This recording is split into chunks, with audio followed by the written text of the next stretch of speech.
differently. The loud ovation that sounded from the stands for Henry was well-deserved, and now he was basking in glory. The Sky Fox reminded that not long ago these people wanted to see him lifeless, lying on the sand of the stadium. But now they had abruptly changed their minds, as had happened in her life. Henry knew very well how quickly the crowd's opinion changed, but he did not want to change his goal, and still dreamed of saving all the people on the planet. These words made the girl even hug him, pressing her whole body against the guy, who behaved like a brave knight even in such a situation. But Henry was quick to stop her, because his girlfriend was in one of the stands, and it was unlikely that she would be delighted with such a close relationship. At that moment, Sophia ran into the arena and hugged her boyfriend tightly, who miraculously remained alive after the deadly duel. She quietly asked for forgiveness for not being able to do anything, and for having to just watch the unequal fight. But now she was shedding tears of happiness, realizing that Henry was much stronger than she imagined.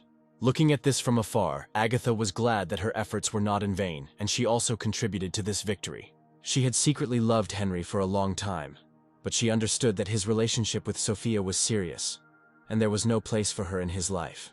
Julia had noticed her on the stadium balcony a long time ago and, coming up, praised her for her excellent performance.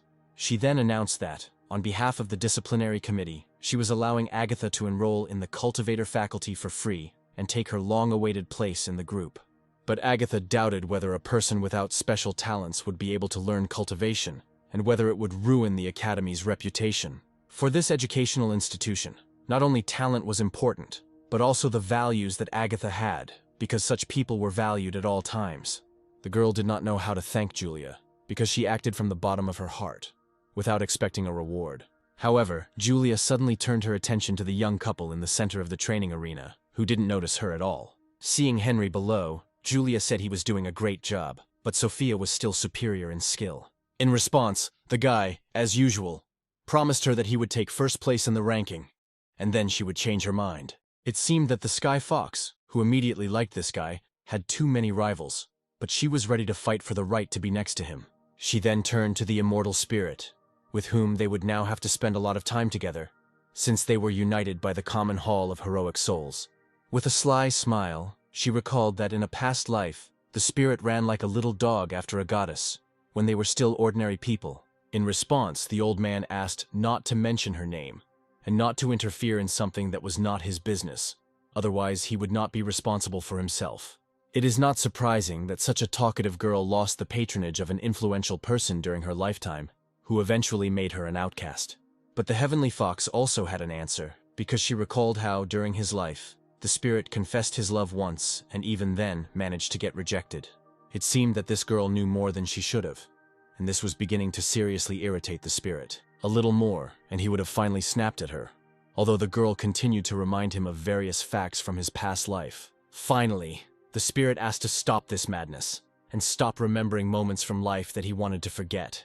But he said this too late, because the girl was already taking on her true demonic form and bringing to the surface the dirtiest facts from the life of the immortal spirit. At the other end of the stadium, Julia was about to punish the main culprit of what happened and ordered her subordinates to grab Charlie. After all, it was precisely because of this scoundrel that vile scene of harassment in the forest was played out by Henry, who in fact had nothing to do with it. But Michelle was no longer in the mood for long conversations and gave this scoundrel a resounding slap in the face with all her might. Her friend Charlie also got hit by a hot hand, although the blow to his face was not from a palm, but from a strong fist. In the end, they both began to loudly justify themselves, although it was unlikely that this would have helped them stay within the walls of the academy. Then, noticing Edward behind her, Michelle asked if he was involved in this dirty business. Edward had long been prepared for this outcome, and said with a smile that he and Henry had been childhood friends. Besides, if Charlie had tried to suggest such a disgusting plan to him, he would have lost his head immediately, even without a disciplinary trial. And now, looking down at the winner of the duel, Edward understood that their meeting with this guy in childhood was not accidental. At that moment, Henry acted differently, and often ran away from fights instead of accepting the challenge. But now Edward was sure that it was a man like Henry who could become his only best friend. Immediately after this, Henry and Sophia went home, and on the way they discussed the recent duel for a long time. On the way, the guy reminded them that Julia still hadn't calmed down and would probably try to confess her love to Sophia again. Because of such direct words, the girl had to hit her boyfriend, because he forgot about decency and started saying all sorts of nasty things. After night fell on the city, it was Henry's usual time to meditate and work on improving his abilities. For a long time now, he could easily leave the familiar space and find himself in the center of the Hall of Heroic Souls, which is what he was going to do now. To overcome the mutant invasion that was getting closer every day, the help of two spirits who had been nearby for a long time was not enough for him. After all the energy that spilled out during the fight with Logan was absorbed into the pillars of the Hall of Souls, and he intended to pull it over to his side. At this time, the immortal spirit, as usual, was playing his ward's console, and the Heavenly Fox suddenly thought about why the world was arranged this way. She muttered something unintelligible, and the spirit did not understand what came over her in the evening. The girl continued to look at the sky, as if she had realized something important and wanted to get to the bottom of it. In today's fight, it was she who came to Henry's aid and was the only being capable of saving his life. But in addition, in her vision, there appeared the images of demonic creatures surrounding the planet and thirsting for the extermination of all humanity. At some point, she realized that the same creatures were there at the time of her life, but for some reason she had not noticed them before. Her whole face was covered in cold sweat, as if she had learned the truth to which fate had led her and eventually brought her here to serve this strange student. Then, turning to the immortal spirit, she asked if he himself didn't notice anything. At this point, they were distracted by Henry, who jumped to his feet and declared that his combat power had reached level 90. He was glad that all his efforts were not in vain, and that soon he would be able to test his new abilities in action. But at that moment, the girl looked at him differently, and Henry did not understand what was wrong with his face. However, Sky Fox, without changing her tone, said that she had long noticed strange behavior in Henry, and now wanted to know who the hell he was. It was strange to hear such a question from a spirit, and the guy asked again what happened to her during his absence. But without answering, she simply turned to the window, looked out of it, and tried to understand what was beyond this starry horizon.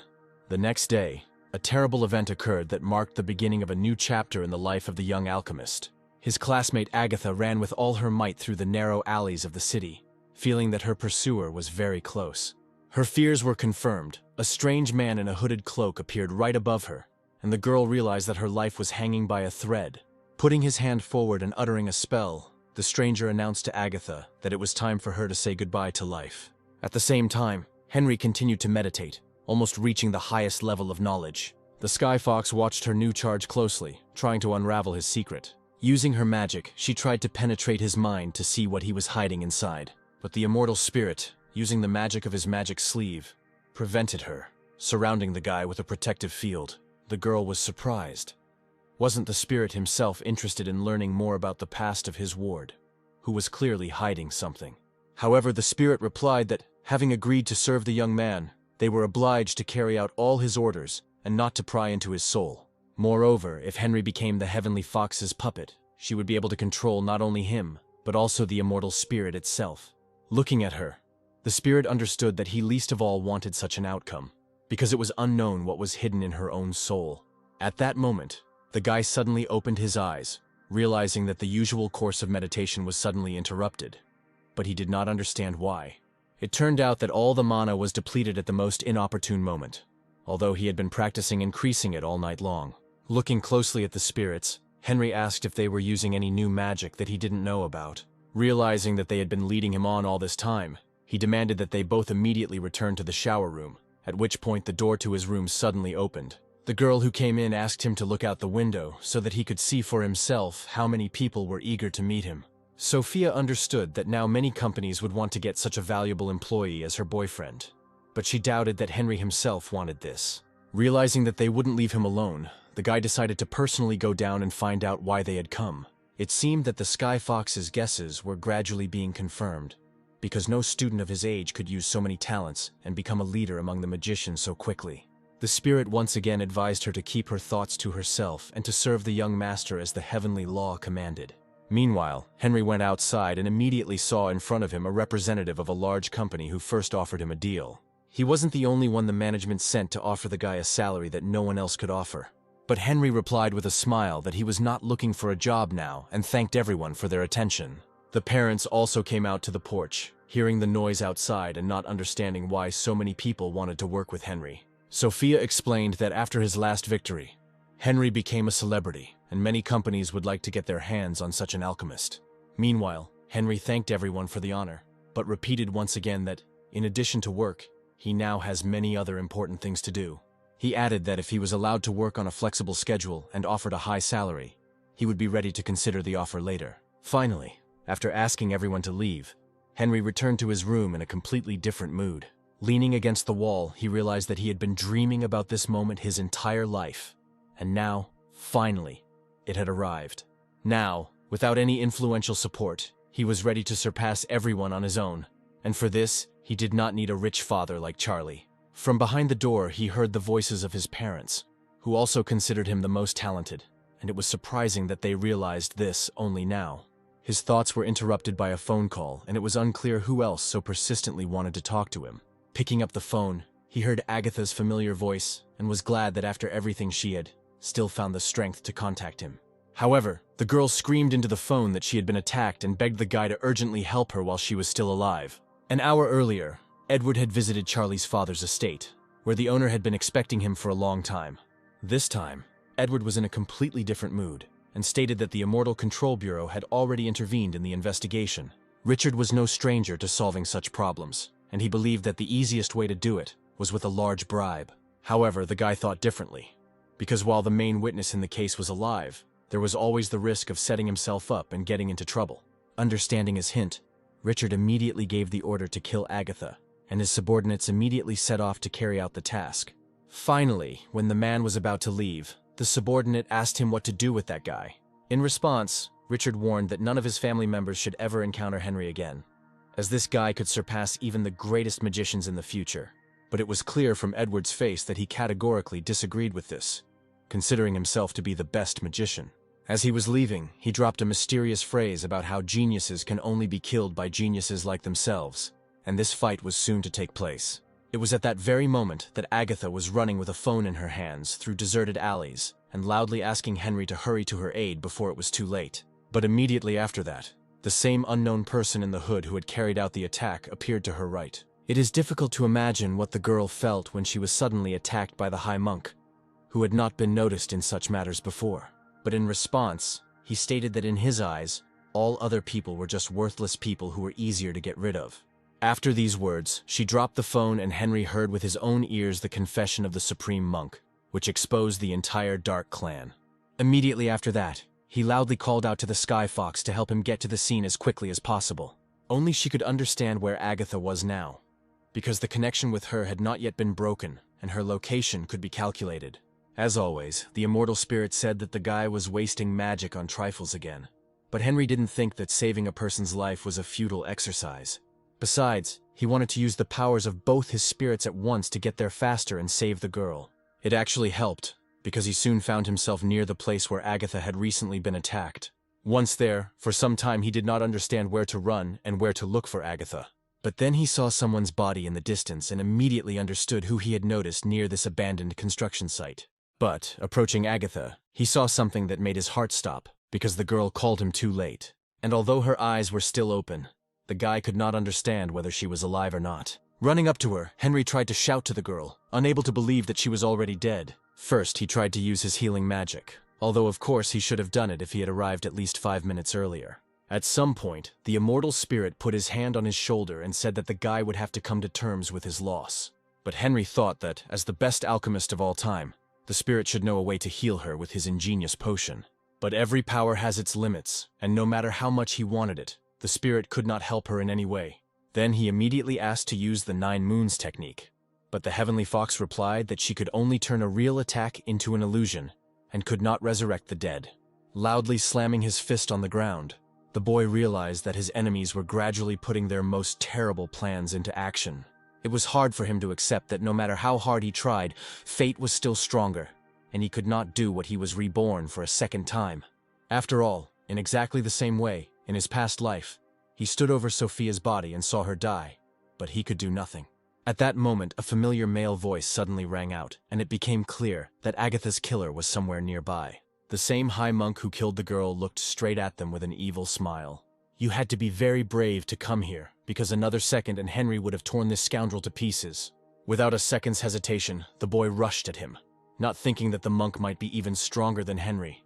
Indeed, by raising his hand up, the monk created such a powerful flow of protective energy that Henry, at his level, could do nothing to counter it. The guy was thrown far to the side by this wave, realizing that his previous techniques would not work here. And then the monk directed his energy at Henry. But now he used destruction magic to deal with him forever. But at the last moment, someone was able to stop him, firing a magic projectile and hitting him in the hand. It's strange who else could have been here, because Agatha only called this guy before she died. But it was hard not to believe your eyes, because the monk stood with a bloody hand, and right in the center of his palm, there was a gaping hole from the wound. It turned out that it was Julia, who also knew how to quickly determine a person's location, and was here on time.